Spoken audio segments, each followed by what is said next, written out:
mensagem que está ali na palavra de Deus. Quantos estão entendendo isso, amém? Amém. Nos versículos 4 até o versículo de número 8, ainda do capítulo de número 1 do Apocalipse, você vai ver uma mensagem de dedicação às 7 igrejas da Ásia. Quero lembrá-lo que no primeiro domingo de abril, nós vamos iniciar na escola bíblica dominical o estudo da mensagem das 7 cartas endereçadas à igreja na Ásia. O versículo 4 inicia trazendo a afirmação de que são 7 igrejas. Uma curiosidade é que, além destas 7 igrejas que estão enumeradas no versículo de número 11, nesta mesma região existiam outras igrejas. Não haviam apenas 7 igrejas.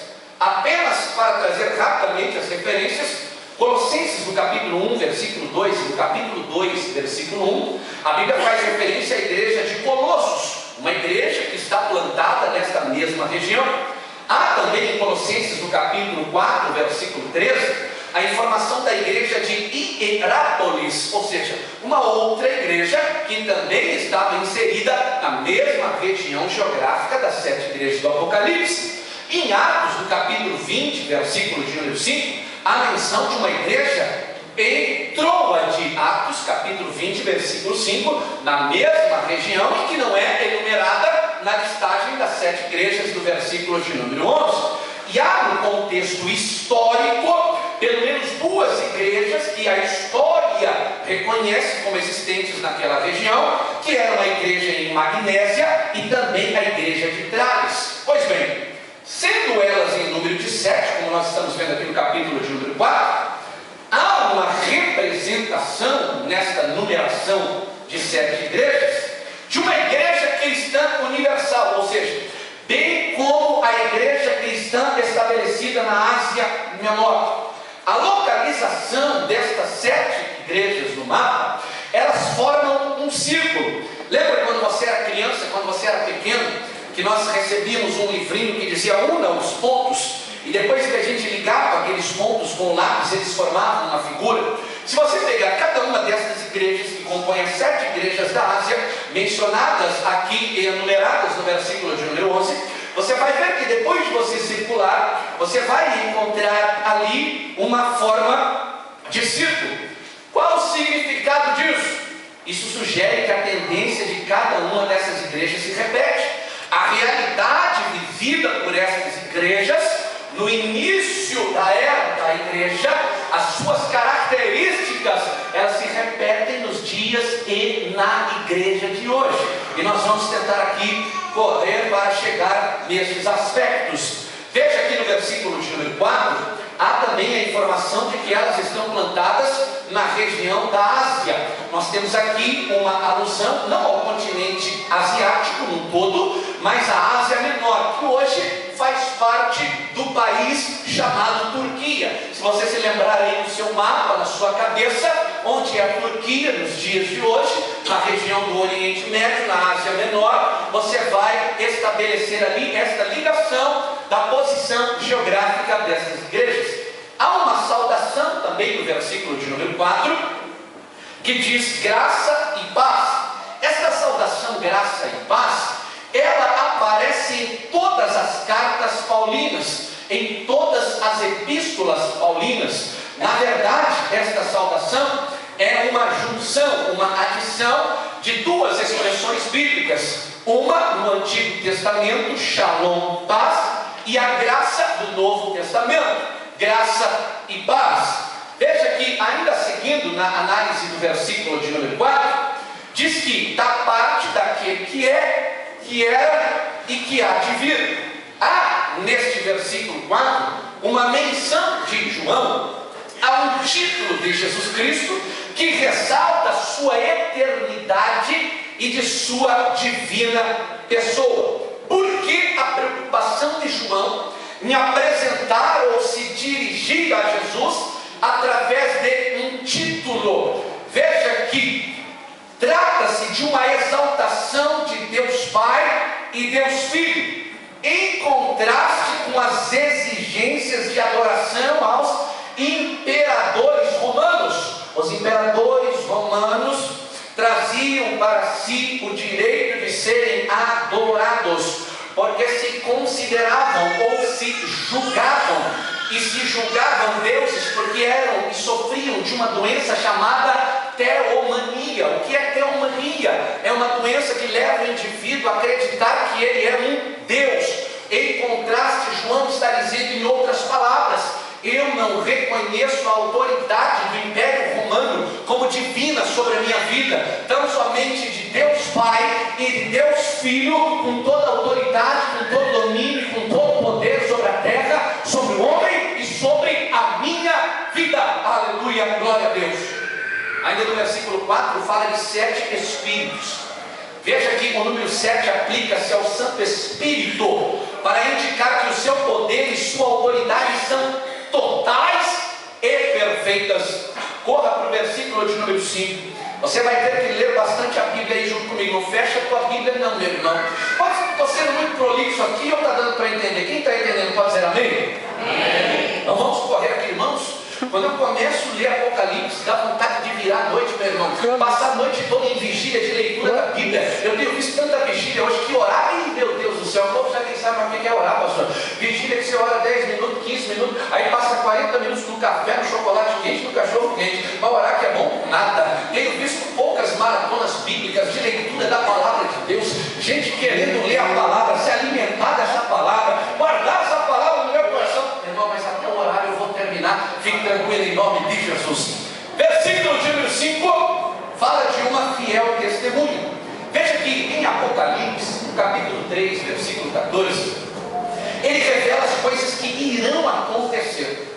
E isso ele faz de forma fiel, porque ele é a testemunha do conteúdo deste livro.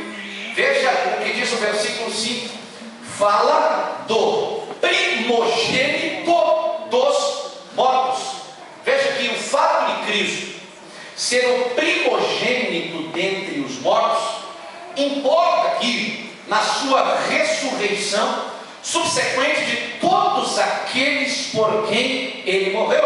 Ou seja, Jesus Cristo foi o primeiro a ressuscitar dentre os mortos com um corpo espiritual e imortal. 1 Coríntios, no capítulo de número 15, versículo de número 20, você vai encontrar esta realidade. Versículo de número 6 diz que nos constituiu reino, sacerdotes para o seu Deus e Pai. Queridos, Cristo Jesus, ele concede aos que aceitam a sua salvação o privilégio de reinarmos com ele. Veja que em Hebreus, lá em Hebreus, Melquisedeque, ele aparece não somente como sacerdote, mas aparece também como rei. Ou seja, Melquisedeque é apresentado na Bíblia Sagrada como sendo um rei sacerdote. A Bíblia fala de um sacerdócio real. No Antigo Testamento, o sacerdócio era restrito, era exclusivo a uma minoria de gente, a uma minoria de pessoas qualificadas. Veja que antes da implantação da lei, do estabelecimento da lei dada por Deus direto ao seu povo, todo o chefe de uma família era considerado como sacerdote. Gênesis capítulo 8, versículo 20, você vai encontrar esta realidade. O pai, o chefe da família, era considerado sacerdote. Com a introdução da lei, a tribo de Levi, ou seja, Arão, juntamente com os seus filhos, eles assumiram estas posições, ou seja, estas funções sacerdotais. Então, no Antigo Testamento, um grupo pequeno de pessoas era qualificada, separada para exercer o sacerdócio. Agora, no Novo Testamento, há uma diferença. Por quê? Por meio de Jesus Cristo, todo crente, todo servo de Deus é constituído sacerdote para o serviço de Deus. E a dúvida das pessoas, na sua grande maioria, é a seguinte: como que eu exerço o sacerdócio dos dias de hoje? Escute, irmão e irmã que entrou aqui essa noite, Você foi chamado por Deus para exercer o sacerdócio. Então vamos lá. João capítulo 14, versículo 6. Atos capítulo 4, versículo 12. E Efésios do capítulo 2, versículo de número 18. A Bíblia Sagrada que diz que todo crente tem acesso direto a Deus através de Cristo Jesus. Não tem piedade, não tem intermediário, não tem alguém que precisa estabelecer essa ligação, porque como sacerdote, como aquele que exerce esse sacerdócio em Cristo Jesus, você tem liberdade, livre acesso para falar com os céus. Segunda característica da prática desse sacerdócio é que nós temos a obrigação de viver uma vida santa. Ele não quer ser sacerdote, tem que ser santo. Santo tem que ser consagrado, tem que ser separado deste mundo. Consagrado significa que você é e vive exclusivamente para o Senhor seu Deus. Tem gente dizendo que exerce sacerdócio, mas não vive uma vida de santidade diante de Deus. Terceiro, deve oferecer sacrifício a Deus. Aí sempre tem alguém que levanta na aula de teologia sistemática e diz assim: não, agora peguei você, irmão. Não tem sacrifício no Novo Testamento. Então leia Romanos capítulo 12, versículo de número 1 e o versículo de número 2. Quais são os sacrifícios que nós oferecemos a Deus?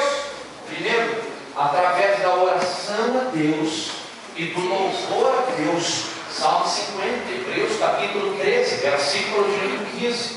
Lá no primeiro livro de Crônicas, capítulo 28, Filipenses capítulo 2 e Efésios capítulo 5, versículo 12, a Bíblia diz que é sacrificial a atitude de servir com um coração íntegro e com a nossa mente disposta. Em Hebreus, no capítulo 13, versículo de número 16, a Bíblia diz que nós exercemos sacrifício quando nós praticamos boas ações. Em Atos, no capítulo 4, 1 Coríntios, capítulo 14, Hebreus, no capítulo 13, a Bíblia diz que é característica do exercício sacerdotal quando nós pregamos a palavra de Deus e oramos pelo sucesso e pela eficácia da sua palavra. Você está entendendo isso? Pode dizer amém? Amém. Versículo 7. Eis que vem com as nuvens. Veja que aqui a alusão ao fato na teologia é chamado de parousia. O que é parousia, meu irmão? Parousia significa o segundo advento de Cristo. Alguns pensam referir-se essa palavra nuvens a um inúmero exército celestial. Tem alguns crentes até mesmo que acreditam que quando João está falando destas nuvens, eis que vem com as nuvens, está se referindo neste texto, alguns crentes acreditam que seriam alguns crentes arrebatados antes e que descerão juntamente com Cristo. Veja, isso é bastante improvável. Refere-se aqui, nós podemos entender essa expressão do versículo 7, uma promessa da segunda vinda de Cristo, feita na hora da ascensão, descrita no capítulo 1, versículo 11 dos Atos dos Apóstolos.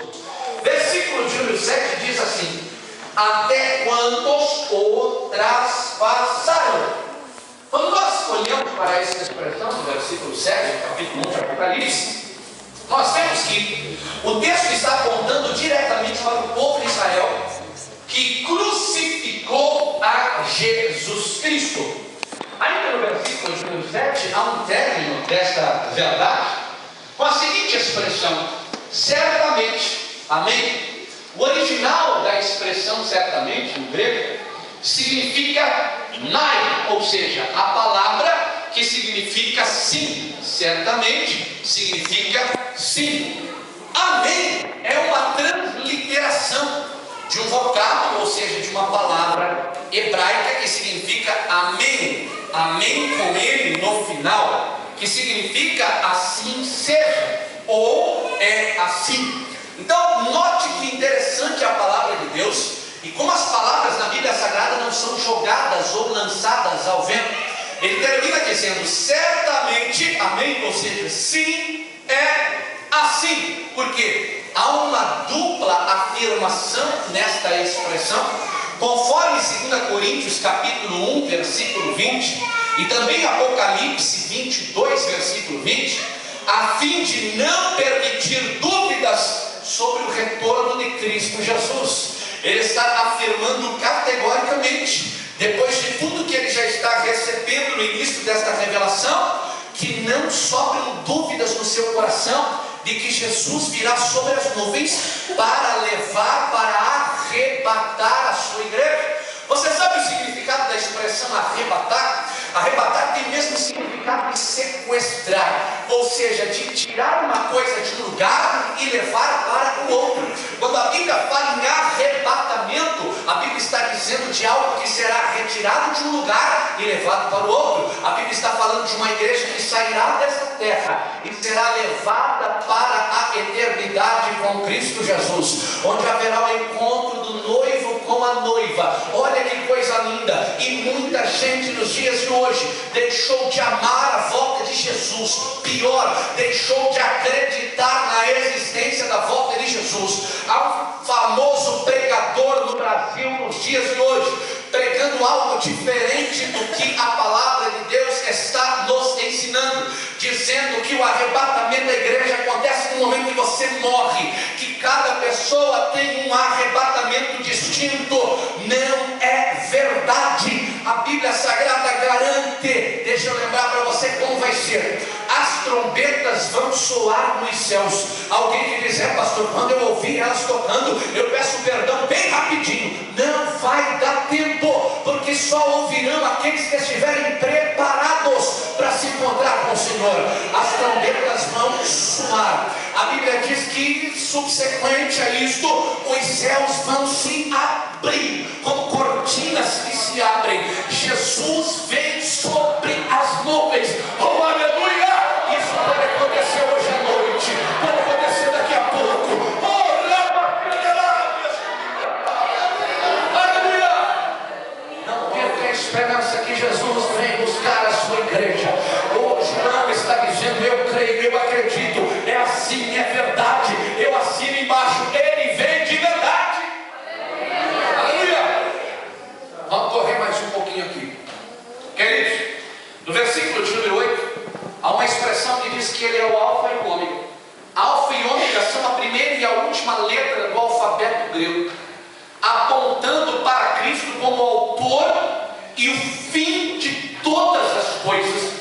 Ainda no versículo de número 8 há uma referência a ele como sendo o Todo-Poderoso.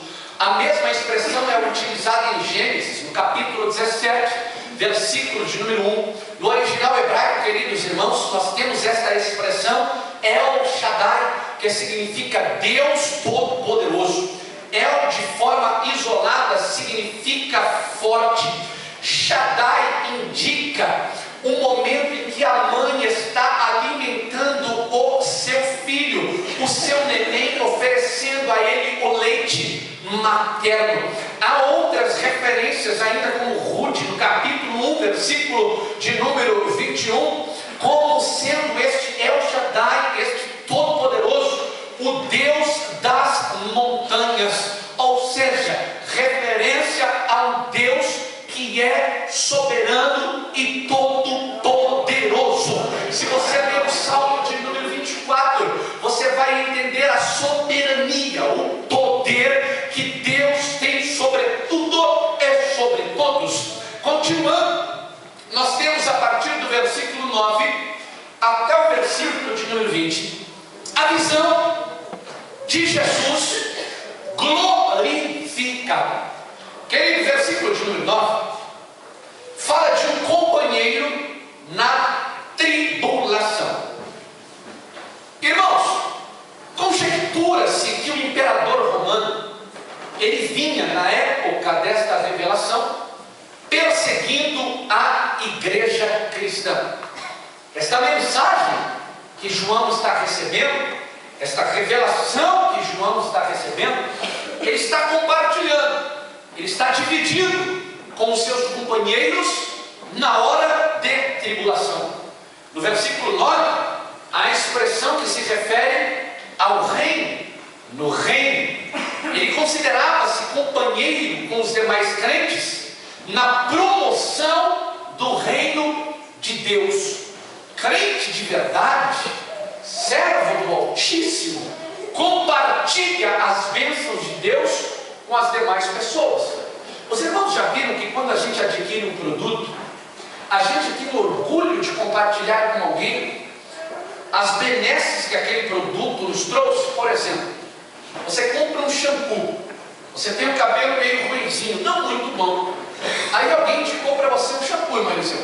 Aí você vai no mercado todo alegre, compra, passa aquele shampoo, seu cabelo milagrosamente fica um pouquinho melhor do que era. Você já pega o telefone e liga para um conhecido seu que tem um cabelo mais ou menos parecido com o teu, diz: irmão, os irmãos estão rindo porque eles fazem isso. E irmãos, se o irmão usar o shampoo e tal, o senhor vai ver que coisa fantástica. A gente faz muito isso com remédio. Irmão, se eu tomar tudo que manda eu tomar, eu já teria morrido. Eu quero dar um jeito de ligar em casa, você pega a melancia, pica ela bem picadinho, põe no liquidificador, coloca 3 folhas de não sei o que, mistura com chá, joga um pouquinho de coca sem gás, põe água quente, 2 cabeças de alho, bate. Irmão, você toma um negócio desse, você vai passar mal 7 dias seguidos. Quando você compra um carro, é a mesma coisa. Abaixa os quadros e passa bem devagarzinho aqui na porta da igreja, com o bracinho de fora assim, como ele dizendo: olha aqui, irmão, olha o que eu ganhei, olha o que eu comprei. Você tem alegria em compartilhar aquilo que faz bem para você. Quem é salvo aqui, levanta a mão. Quem está feliz por ser salvo, levanta mais alto aí. Por que você não compartilha a sua salvação com quem não tem salvação? Quem tem ouvidos, ouça o que o Espírito Santo diz na igreja. João estava recebendo uma revelação, mas ele já estava pensando no seu coração: vou repartir isso com os meus irmãos. Estamos vivendo uma geração de crentes egoístas nos dias de hoje. Gente que recebe alguma coisa de Deus, guarda, tranca. Tem professor na escola bíblica dominical que diz: não vou ensinar isso aqui, daí os irmãos vão saber mais de Bíblia do que eu. Retém, guarda aquilo no seu coração, vai ser cobrado por Deus. Isso aqui não é brincadeira, meu irmão. Aqui é casa de Deus. Se eu sou abençoado por Ele, eu tenho a alegria de compartilhar aquilo que eu recebi da parte dele. Quando vocês estão entendendo, podem glorificar o Senhor. Versículo de número 10. João diz assim: eu achei-me em espírito. Olha que coisa linda. Cristo concedeu a João uma visão da realidade normalmente inacessível aos homens. Ele teve uma experiência, ele teve um contato com Deus que normalmente não era verificado. Esta expressão, achei-me em espírito, ela se refere a um grau específico de percepção espiritual e uma idêntica sensibilidade à comunicação com o Espírito, pela qual pode-se receber visões celestiais. Um exemplo está lá em Atos dos Apóstolos, capítulo 10, versículo de número 10. Versículo de número 10 ainda diz assim: no dia do Senhor. Nesta época, queridos irmãos, em que João está tendo esta revelação, o domingo já tinha sido consagrado ao Senhor pela igreja como um dia especial de se cultuar ao Senhor. Dia do Senhor, no sentido adjetivado, ele significa um dia pertencente ao Senhor. Veja que nesta época existia a chamada Emera Sebaste. O que era a Emera Sebaste? Era o dia de Augusto, era o primeiro dia de cada mês, ou seja, era o dia do imperador, quando eram feitos os pagamentos em dinheiro. 1 Coríntios, capítulo 16, versículo de número 1, há uma referência a este dia, Emera Sebaste, o dia do imperador, o primeiro dia de cada mês, onde os pagamentos eram realizados em dinheiro. Veja que João está se referindo na expressão no dia do Senhor, a um dia especial que os crentes dedicavam o seu tempo no culto e na celebração ao nome de Deus. Ainda no versículo de número 10, ele diz assim: eu ouvi. A visão, ela inclui fenômenos audíveis. Algumas visões são apenas visuais, mas João está vendo alguma coisa e ouvindo alguma coisa também. No versículo de número 10, ele continua dizendo assim: grande voz como de trombeta. No capítulo 4, versículo 1 de Apocalipse, e em Ezequiel, no capítulo 3, versículo de número 12, você vai encontrar este mesmo fenômeno. A trombeta fala de ruído, fala de barulho, mas tem a simbologia de poder. A trombeta era um instrumento usado para alertar os exércitos romanos e colocava os soldados em estado de prontidão militar. Veja, João está vendo, mas João ouve barulhos de trombeta quando está ouvindo a palavra do Senhor. Ainda no versículo de número 10, ele diz assim, por trás de mim. Ou seja, foi um fenômeno inesperado. Foi uma coisa inesperada que acontece com João neste momento. O invisível, isto é, por detrás de nós, tornou-se repentinamente visível e real para João. Vamos ao versículo de número 11. Diz lá o versículo de número 11 do capítulo de número 1. O que vês, escreve em um livro e manda às 7 igrejas. Veja que as cidades, elas foram numeradas partindo de Éfeso, na direção do norte, para a região da Esmirna. Versículo de número 12, fala de 7 candeeiros de ouro e também de 7 castiçais. Trata-se aqui estes candeeiros e também estes castiçais de pedestais que serviam ou que servem de suportes a lamparinas alimentadas a óleo e não suporte de velas. Representam aqui as 7 igrejas. Corra para o versículo de número 13. Diz assim: e no meio dos candeeiros, e no meio dos 7 castiçais, nós entendemos aqui o seguinte: a presença de Cristo com a sua igreja está no meio dos 7 castiçais. Presença de Cristo com a igreja, proteção e orientação de Jesus permanente para a sua igreja. Deus não nos abandona, Deus não nos deixa só. A presença dele é garantida no nosso meio. Aleluia. Versículo de número 13. E há um semelhante ao filho de homem. Qual o significado deste filho de homem? No versículo de número 13. Esta expressão, semelhante a filho de homem, refere-se a Cristo Jesus exaltado. E é também empregada pelo profeta Daniel.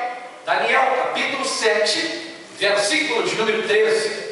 E também em Daniel, no capítulo 10, versículo 5 e versículo de número 16, você vai encontrar esta expressão, filho do homem, ou filho de homem. Veja que nessa visão, Cristo está sendo descrito como rei, como sacerdote e como juiz das suas igrejas. Ele é rei, ele é sacerdote e ele é também aquele que tem poder, que tem as credenciais para julgar a sua igreja. Ainda no versículo de número 13, o texto fala de vestes talais. É interessante como a Bíblia Sagrada se preocupa em falar sobre as vestes. É interessante que a Bíblia Sagrada inicia esta reflexão sobre a importância das vestes, quando nos leva ao entendimento do significado da roupa, da vestimenta do próprio sacerdote e do significado de cada componente daquela vestimenta e cada roupa no exercício sacerdotal e também na nossa prática de vida cristã. É interessante que a Bíblia Sagrada nos fala da necessidade de termos vestes limpas, de termos vestes de salvação, de termos vestes de purificação, de termos vestes de santificação. A Bíblia fala de vestes de força, que Deus nos reveste com a sua força. E agora no versículo de número 13, a Bíblia está falando de vestes talais.